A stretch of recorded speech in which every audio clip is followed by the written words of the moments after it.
네. 제가 대구에 한 10년 있었거든요. 예, 저는 대구 사람은 아닌데 처음 이제 사역 때문에 대구 동신교회에서 한 10년 정도 사역을 했어요. 대구가 이런 곳인 줄 알았으면 안 내려왔을 텐데 모르고 와서 잠깐 이제 사역하고 다시 좀 공부하러 가려고 생각했는데 10년을 제가 있었습니다. 그 10년 중에 제가 삼독교회에 빚을 좀 졌습니다. 네, 어떤 빚을 졌냐면 제가 영어 예배 부서도 좀 섬겼었는데 그때 영어 예배할 때 저희가 여기 그 도시의 광야 커피숍에서 영어 외국인들 성경 공부할 때 주차를 삼독교회에 무료로 했습니다. 네네. 그래서 오늘 강사비의 일부는 주차비로 빼셔도 됩니다. 네.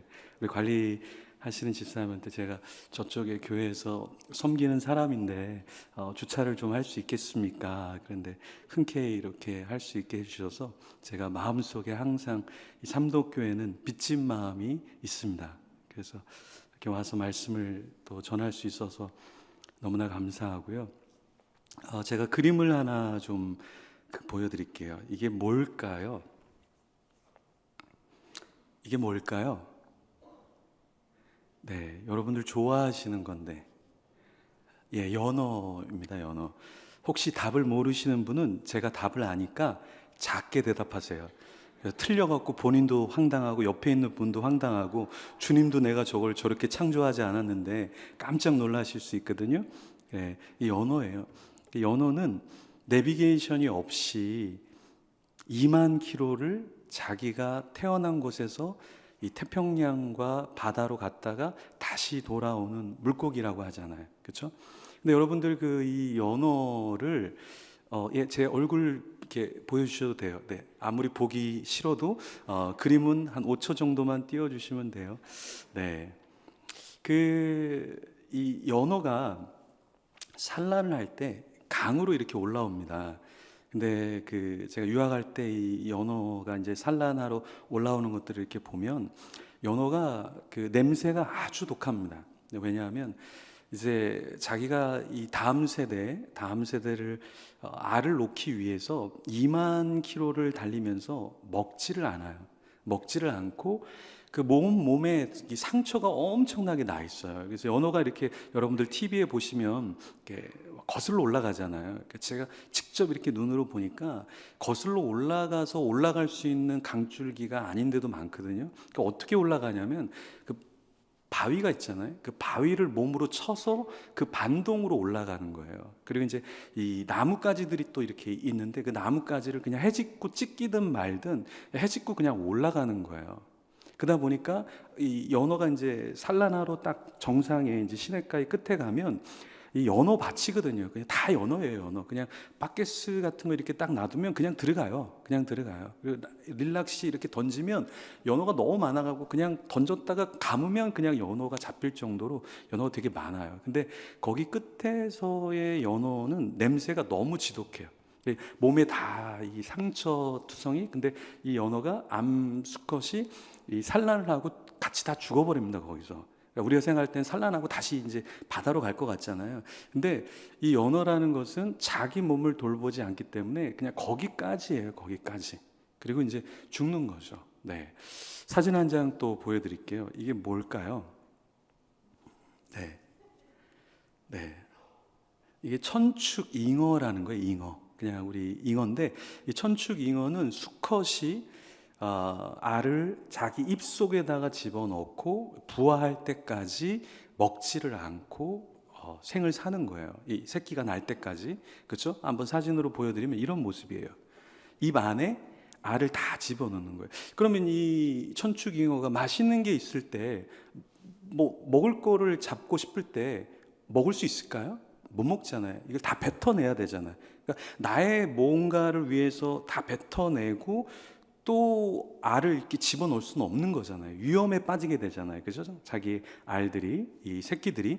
그래서 천축잉어는 이 부성애가 굉장히 강한 그런 물고기입니다. 자, 사진 하나 더 보여드릴게요. 이거 맞추시는 분은 이 대구의 아파트 한 채를 드리도록 할게요. 네, 이게 뭘까요?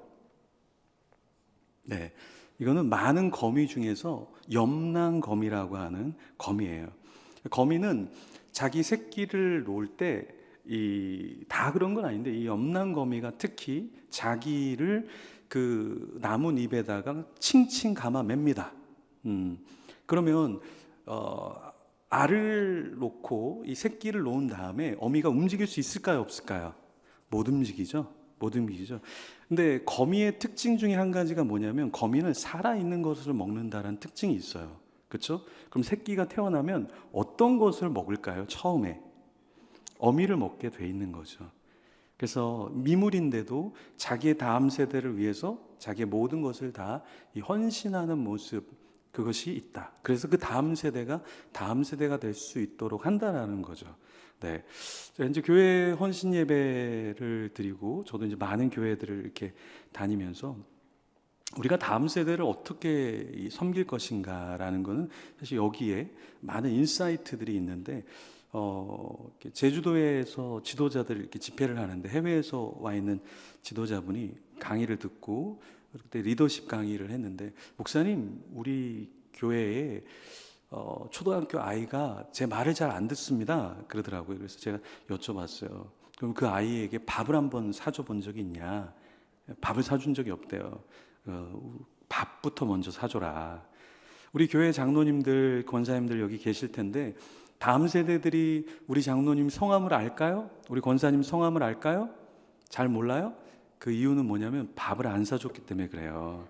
우리 다음 세대들은 여러분이 고기 한번 사주면, 아이스크림 한번 사주면 그들의 생명책에 여러분의 이름을 지우지 않아요. 지나가면서 얘기해요. 저 장로님은 천국에서 상이 클 거야. 우리 그때 그 삼겹살 사준 저 장로님 이름 너네 다 기억해야 돼. 네, 저 권사님이 그때 우리 귤 사줬잖아. 그 권사님 귤 사줬잖아. 다른 권사님들은 다 믿음이 없어. 믿음이. 저 권사님만 믿음이 좋아. 저 권사님만 위해서 우리가 기도하자. 다음 세대는 받은 사랑에 반응하는 존재예요. 받은 게 없는데 어떻게 교회를 사랑하겠어요, 그죠? 예, 교회를 사랑한다는 건 뭐냐면 교회가 나에게 그만큼 많은 걸 해줬기 때문에 교회를 사랑하는 마음에 빚진 마음이 있다라는 거죠, 그렇죠? 이 건물에는 기둥이 필요해요, 그죠? 기둥이 없는 건물은 없다, 그렇죠? 근데 그 기둥을 세우지 않는 사람들이 많다라는 거예요. 그러니까 기둥을 세우기 위해서 우리가 다음 세대에 굉장히 많은 것들을 부어야죠. 그래서 우리가 투자를 해야죠. 그렇죠? 한국 교회가 참 잘한 것, 그러면서 참 못한 것이 무엇이냐면 한국 교회는 수평적인 선교를 너무 잘했어요. 수평적인 선교라는 거는 묻지마 선교처럼 아프리카에 뭐가 필요하다 그러면 동남아에 뭐가 필요하다 그러면 3천만 원, 3억 다 부어줬어요. 근데 우리가 못한 게 무엇이냐면 수평적으로는 뭐 기획서든 뭐 예산안이든 뭐 견적서 비교는 뭐 브리핑이니 이런 게 필요 없을 정도로 그냥 믿음으로 다 해줬는데 이 수직적인 선교는 우리가 하지 않았다라는 거예요. 이 다음 세대 나의 자녀를 위해서는 우리가 굉장히 좋은 것을 주지 않았던 거예요. 그래서 우리 한국 교회는 지금 다음 세대가 다 비어 있다라는 거예요. 여기 수요 예배도 보십시오. 수요 예배 다음 세대가 와 있습니까? 없어요. 젊은이들이 없죠. 왜 그럴까요? 우리가 수직 선교를 하지 않았기 때문에 그 증거물을 우리가 갖고 있는 거예요. 여러분들 우리가 어렸을 때는 다 수요 예배 나왔잖아요. 금요 예배 다 나왔잖아요. 근데 왜 지금 다음 세대는 그렇지 않을까? 그 다음 세대의 부모 세대인 우리의 문제가 굉장히 크다라는 거예요. 제가 중독이란 책을 한 4권 정도 책을 썼는데 중독 A to Z라는 책의 챕터 2의 제목이 뭐냐면 중독의 모체 부모라는 거예요. 우리는 중독을 생각할 때, 우울을 생각할 때, 상처를 생각할 때 얘가 잘못해서 그래, 얘가 문제일 거야 라고 생각하지만 상담을 해보면 그 부모에 의해서 아이가 중독에 빠지고 우울에 빠지고 상처에 빠진 경우가 커다하다라는 거예요. 그래서 우리는 다음 세대의 문제점을 다음 세대에 찾는 게 아니라 부모 세대에 찾아야 된다라는 거예요. 그래서 사실 오늘 이 밤이 우리 다음 세대가 헌신하는 그런 헌신 예배가 아니라 우리 교사와 직분자, 우리 자신이 헌신하는 그런 밤이 되기를 간절히 소망합니다. 네. 그러니까 우리가 헌신하면 돼요. 우리가 헌신하면 돼요. 저도 대구에서 이제 사역을 해봤는데 대구에서 사역할 때 많은 탐방팀이 왔죠.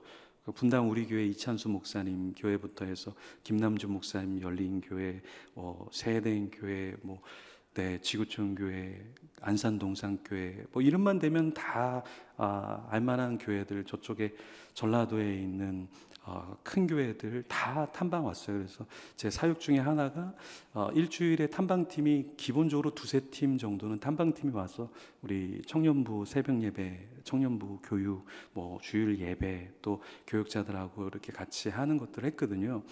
근데 대구에서 부흥하기가 굉장히 어려운데, 대구에서 부흥하는 비결은 뭐냐면 우리가 그 철저하게 다음 세대에게 모든 걸 다 주면 돼요.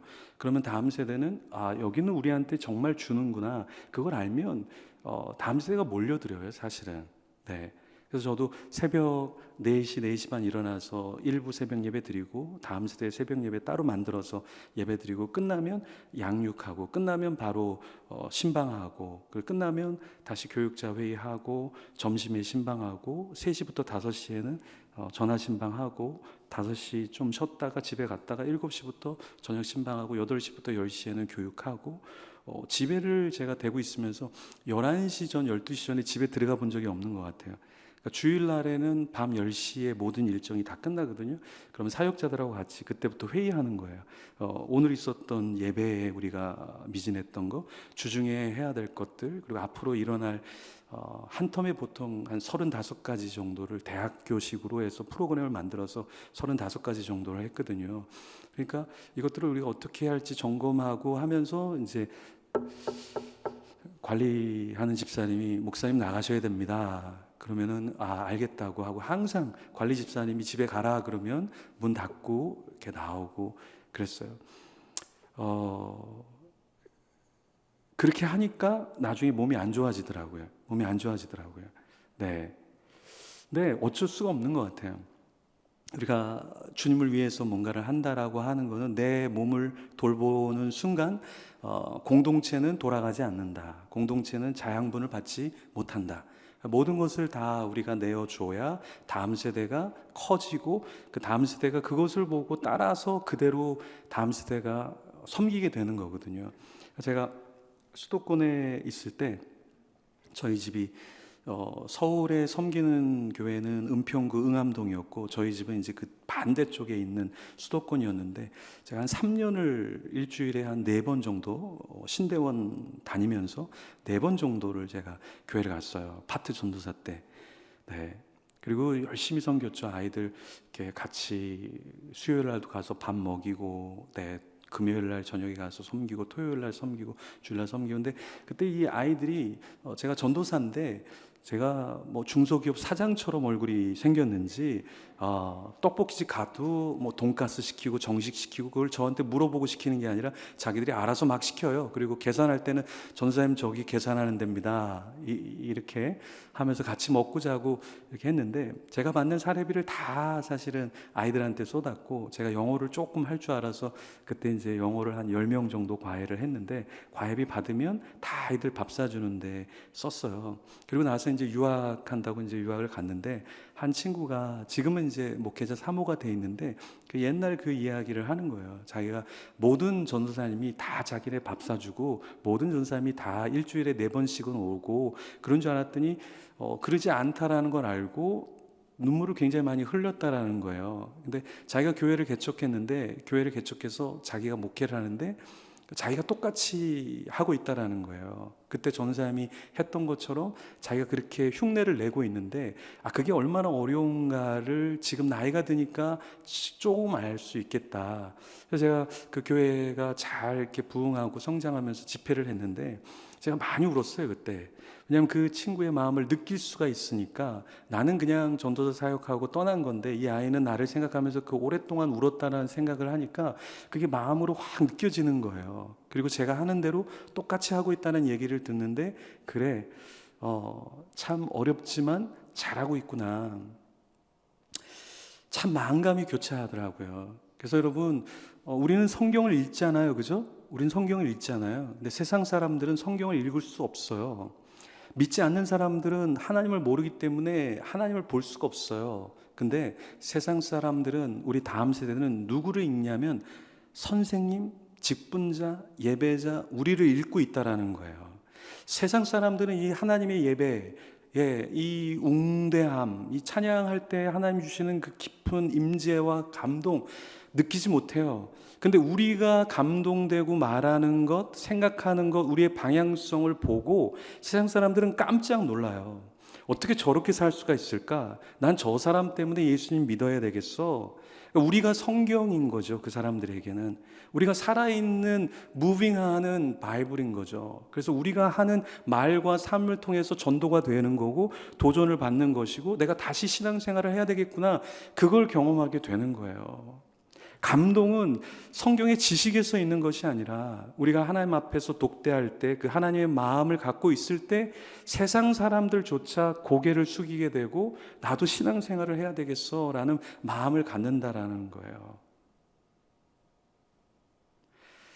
최근에 만난 한 목회자분하고 교제를 하면서 제가 저도 열심히 사역하고 열심히 희생하고 열심히 살아가는데 그 목회자를 딱 보면서 정말 영적인 거장이라는 사람이 이런 사람이구나 하고 제가 충격을 받았어요. 충격을 받았는데 그 목회자분이 교회를 개척해 갖고 교회를 섬기는데 이제 청년들이 몇 명이 오니까 이제 카페를 한 거예요. 근데 코로나 때 카페가 운영이 되겠습니까? 그러니까 안 되니까 이 청년들을 그 월급을 줘야 되니까 자기가 7천만 원 빚을 진 거예요.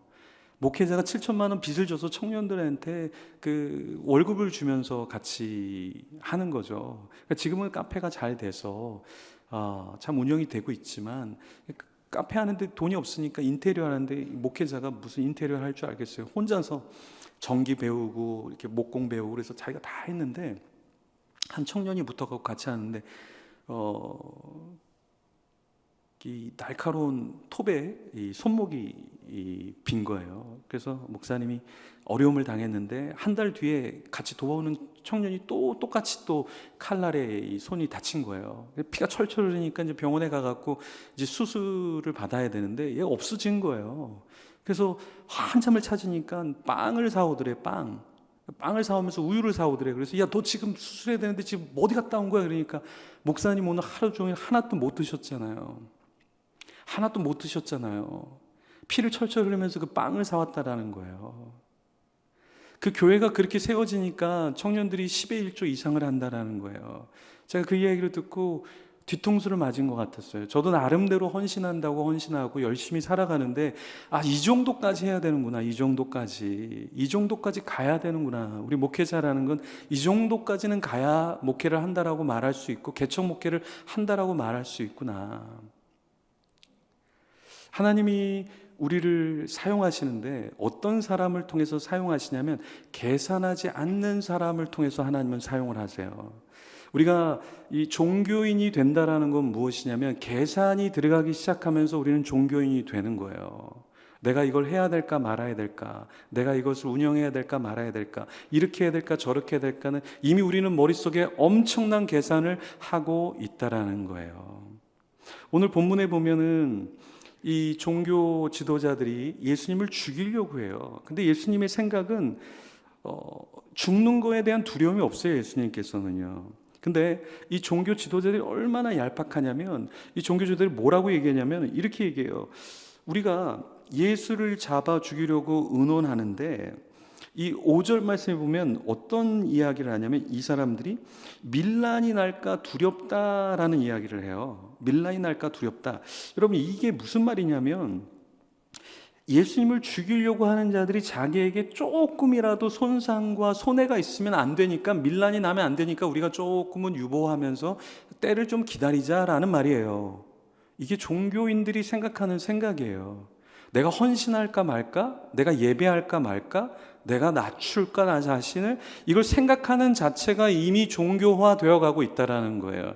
예수님께서는 그들의 앞에서 예수님께서는 하나도 계산하지 않고 제자들이 나를 버릴 걸 아시면서도 예수님은 똑같이 그 제자들을 사랑하셨다라는 거죠. 사진 하나 보여드릴게요.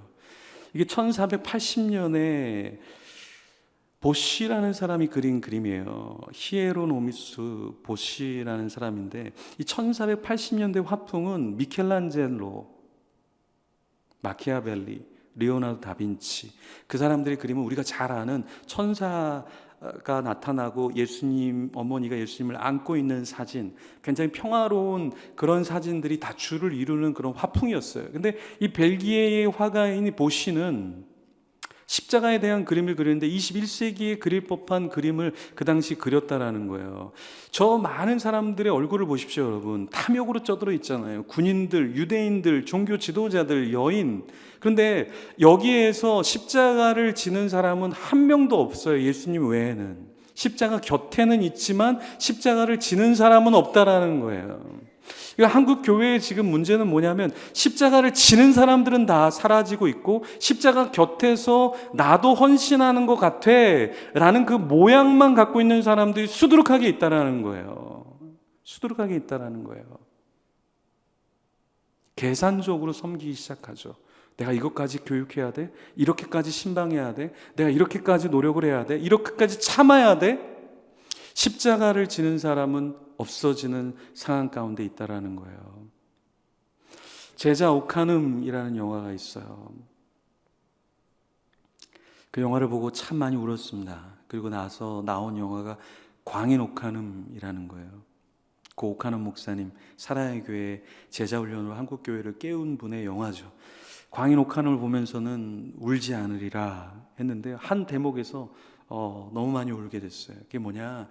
오카노 목사님 설교를 하는데 1930년대, 1950년대는 우리 한국교회 헌신, 충성, 희생 이것이 강단에서 흘러나온 언어였고 그것으로 수많은 사람들이 그렇게 살아갔는데 한국이 1960년, 70년, 80년 산업화가 되면서 우리 교회에도 축복이라는 것이, 편이라는 것이,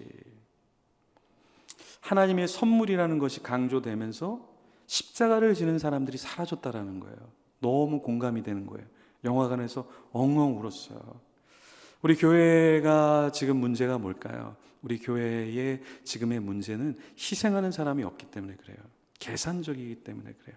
계산을 내려놓으면 여러분들이 부흥이 됩니다. 네.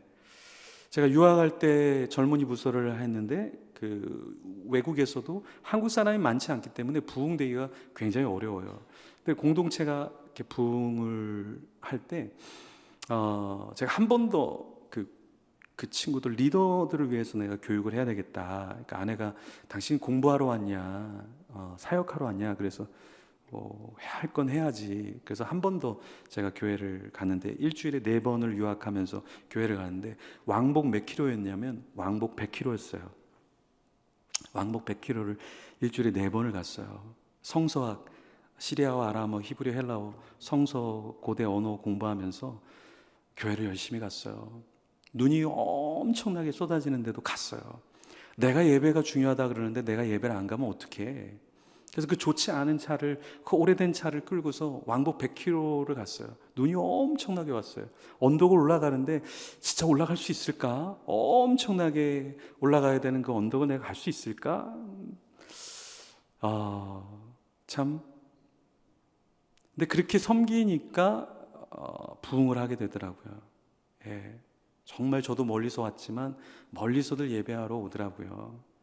여러분, 우리가 열심히 섬기면 계산하지 않는 사람들이 생기고 계산하지 않는 자들이 모이기 시작한다.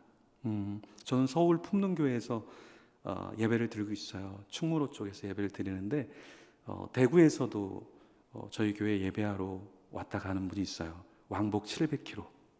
왕복 700km. 예배하러 가는데 700km 운전을 해서 갔다 온다고? 버리는 시간이 많을 텐데, 네, 버리는 시간 많죠. 근데 예배라는 거는 가치 있는 것을 위해서 자기의 것을 던지는 거잖아요. 네. 우리가 때로 하나님의 일을 할 때는 좀 무모한 짓을 좀 많이 해야 돼요. 묻지마 선교를 하듯이 다음 세대 묻지마 선교를 다음 세대 해줘야 돼요. 우리는 항상 다음 세대 연말 되면 뭐 걱정해요? 1년 개근상 5,000원짜리 할까 7,000원짜리 할까 10,000원짜리 하면 저 인간이 제정신인가 의심하게 되죠. 교회 재정이 없는데. 근데 세상은요 아무것도 하지 않아도 그냥 집에서 요즘은 아무것도 하지 않아도 그냥 3만원짜리 5만원짜리 막 사줘요. 아무것도 안 해도 스파게티 치킨 피자 마구 사줘요. 근데 우리 교회는 계산하기 시작하는 거예요. 올해 예산이 여기 있는데 우리가 어떻게 써? 계산하고 있잖아요. 그러니까 우리 다음 세대가 안 되는 거예요. 이미 아이들이 알아요. 메이드 인 차이나. 나를 뭐로 보는 거야? 예, 아이들이 다 이거 뭐야 이거? 내가 거진 줄 알아? 1년 동안 개근했는데 메이드 인 차이나 5,000원짜리 7,000원짜리로 지금 아이들을 보상해 준다. 세상에서는 아무것도 안 해도 5,000원짜리 7,000원 맞줘요, 여러분. 요즘에 부모들이요, 아무것도 안 해도 그냥 해외여행 아이들 막 보내줘요. 그런 시대에 우리가 살아가고 있어요. 우리가 더 많이 계산하지 않고 다음 세대에게 줘야 우리는 하나님의 사람들을 세워갈 수 있다라는 거예요. 다음 세대 문제가 있는 것이 아니라 사실 우리에게 문제가 있죠. 교회마다 가보면 30대, 40대가 가장 많이 비어 있어요. 30대, 40대가 비어 있다는 건 지금 교회에 영아부, 유치부, 유년부가 비어 있다는 거예요. 코로나 딱 터졌을 때 서울에 한 교회 600명 모이는 교회 가니까 영아부 전사님이 이렇게 물어봐요. 목사님, 제가 여기서 사역할 수 있을까요? 그래서 네, 왜 그러세요? 그 코로나 터지기 전에는 아이들이 가득했는데 지금은 아이들이 1명, 2명, 3명 이렇게밖에 안 나와요. 제일 교회에 안 나오는 사람들이 30대, 40대예요. 예, 엘리베이터에서 이렇게 얘기하는 거예요. 요번에 아버님, 어머님 댁에는 못 가게 됐는데 그래도 제주도의 여행은 잘 예약이 돼서 감사하네. 뭘 반영하는 거예요? 교회는 안 와도 맛집 가면 사람들이 넘쳐나요. 코로나 때도요. 여행 엄청나게 가요. 이번 설에도 여행 너무 사람들이 많이 가서 자리가 없을 정도로. 네, 사람들이 엄청 움직여요. 근데 교회를 향해서는 우리 30대, 40대, 우리 다음 세대가 안 움직이는 이유는 뭘까? 우리의 책임이 굉장히 크다. 우리가 집에서 정말 장로의 모습을 보여줬는가? 권사의 모습을 보여줬는가? 집사의 모습을 보여줬는가? 교사의 모습을 보여줬는가? 그 모습을 보고 자라는 사람은 교회를 사랑해요. 근데 우리가 집에서 교회 욕을 하잖아요. 그러니까 아이들이 교회는 가면 안 되는 곳이구나. 그래서 교회를 떠나는 거예요. 참 신기하죠. 그래서 여러분들이 집에서는 교회 얘기를 하면 안 돼요. 직분자일수록 집에서는 교회 얘기를 하면 안 돼요. 자녀들이 있는 데서 욕을 하면 안 되는 것처럼 교회 얘기를 하면 안 돼요. 부정적인 교회 얘기. 긍정적인 교회 얘기를 많이 해야 돼요. 그러면 자녀들이 정말 주님은 좋으신 분이구나. 우리 교회는 정말 좋은 교회구나. 그게 공동체를 세워가고 자녀를 세워가는 거예요. 우리가 너무 부정적인 모습을 집에서 많이 보여주다 보니까 이 자녀들이 난 저렇게 믿을 바에는 신앙생활 안 할 거야 해서 떠난 사람들이 대부분이라는 거예요. 그래서 각 교회에 보면 직분자들 자녀들이 자기 교회에 나오는 사람들이 거의 없어요. 다른 교회 다녀요 그러는데 진짜 거기 다니는지 확인해 봐야 될 정도로 어려움에 처해 있다라는 거예요. 우리 자신이 사실은 가장 중요해요. 내가 정말 예배자이면 나의 주변의 사람들은 예배자가 모이기 시작하고, 내가 불평하는 사람이면 내 주변에는 다 불평하는 사람들만 모이고 그 사람들만 남아있게 돼요. 그래서 우리는 많은 사람들과 함께하는 것이 아니라 정말 주님을 사랑하는 한 사람, 주님을 사랑하는 한 사람과 교제할 때 우리가 주님을 정말 깊게 사랑하는 거예요.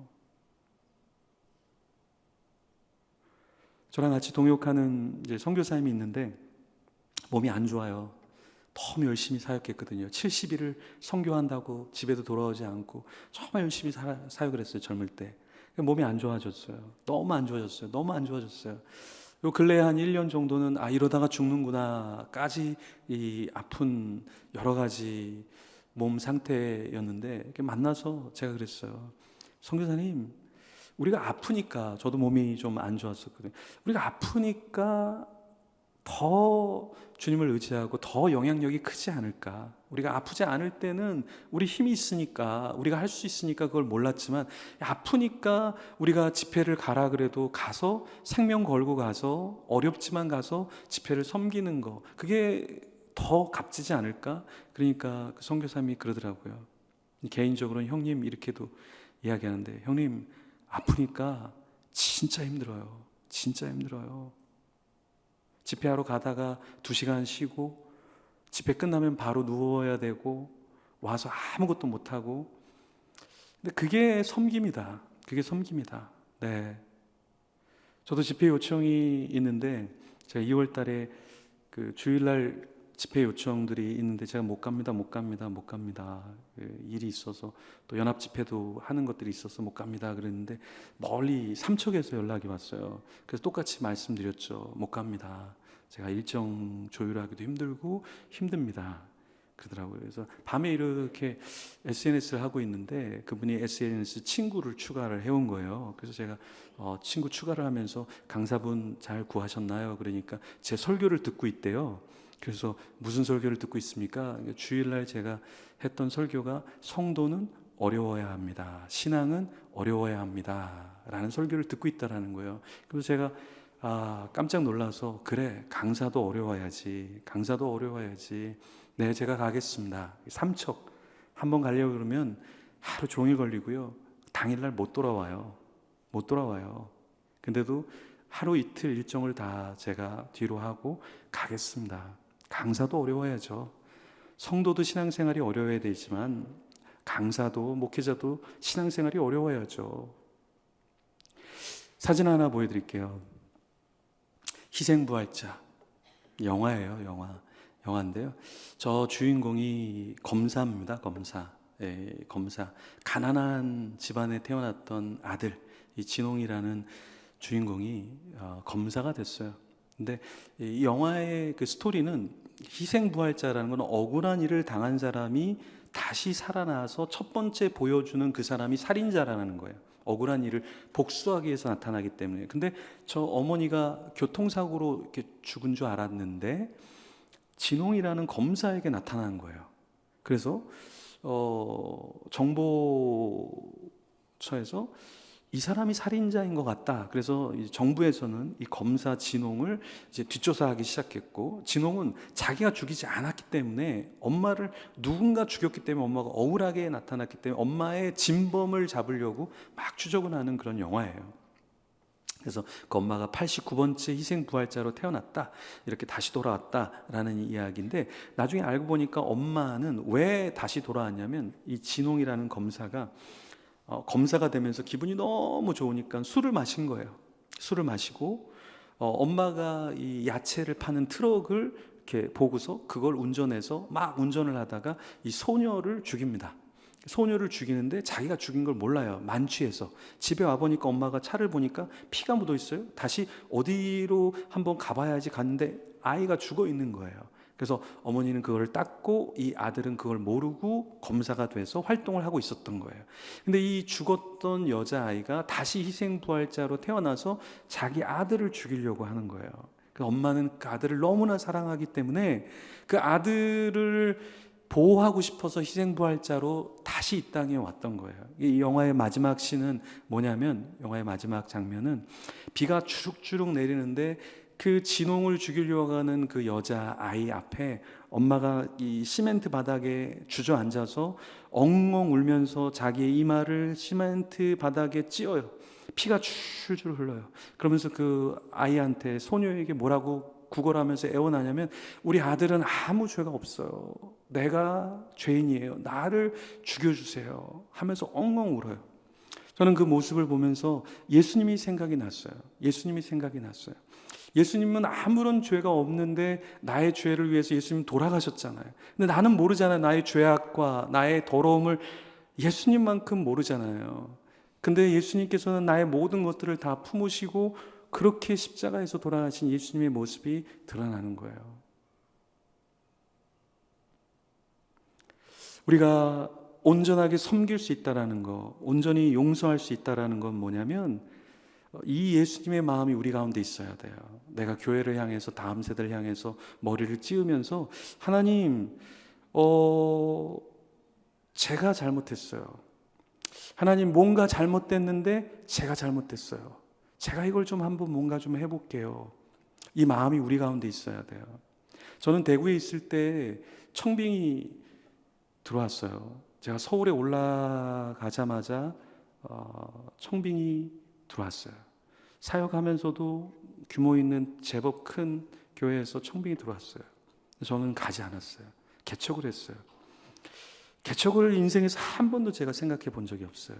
근데 난 한국 교회를 위해서, 다음 세대를 위해서 내가 개척을 해서 한 교회를 섬기는 것도 의미가 있지만 한국 교회를 좀 깨우는 마음에서 사실 저는 개척을 했어요.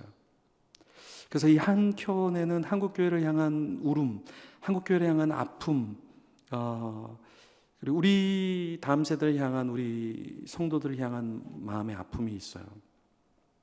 그래서 제가 동역자들한테도 그래요. 답답하다. 답답하다. 지금 우리 한국교회가 죽어가는 거를 저는 다 보고 있거든요. 다 보고 있거든요. 여러분 교회도 그렇지만 한국교회는 지금 엄청나게 쇠퇴의 길을 걷고 있어요. 이게 굉장히 더 빨라질 거예요. 근데 중요한 거는 쇠퇴가 중요한 게 아니라 우리가 얼마나 빨리 회복되느냐가 훨씬 더 중요한 거예요. 우리가 회복돼야 다음 세대와 교회는 살아나기 때문에 그래요. 마지막 이야기 한 가지 하고 같이 기도할게요. 김상철 감독님이라고 있어요. 저랑도 친한 분인데 한국에서 가장 기독교 영화를 많이 만든 분이에요. 김상철 감독님하고도 이야기를 이렇게 하면서 이 오카눔 영화 마지막 부분에 드론으로 이 사랑의 교회를 쫙 비칩니다. 근데 그때 1분 동안 아무런 소리도 나지 않습니다. 근데 이거는 영화에서 굉장히 큰 문제라는 거예요. 왜냐하면 영화는 소리가 단절된 순간 이 극장 상영에서 소리가 안 나는 게 방송사고라고 생각하기 때문에 멈춰지게 된다는 거예요. 시스템적으로 굉장히 이거는 만들 수 없는 부분이라는 거예요. 모든 영화에는 다 사운드가 들어가게 돼 있다라는 거예요. 근데 1분 동안 사랑의 교회와 갱신 공동체를 드론이 비추면서 1분 동안을 쫙 침묵으로 만들어놨어요. 왜 그렇게 만드셨습니까? 말하지 않아도, 싸우지 않아도 하나님은 우리를 다 알고 듣고 계신다.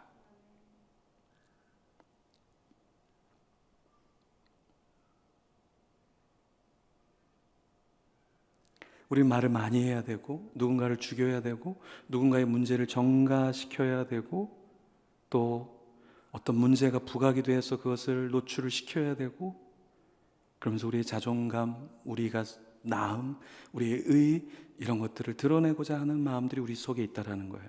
근데 김상철 감독님은 침묵, 지금 시대는 우리가 침묵해야 한다. 하나님은 다 알고 계신다. 하나님은 다 알고 계신다. 하나님은 지금 우리를 계수하고 계셔요. 여러분이 참고 있고 눈물 흘리고 있고, 교회를 향한 눈물, 자녀를 향한 눈물, 개인을 향한 눈물, 시대를 향한 눈물, 하나님 나라를 향한 눈물을 하나님께서는 하나하나 기억하고 계신다라는 거예요. 하나님이 못 들으시는 것이 아니라 하나님이 듣고 계시다라는 거예요.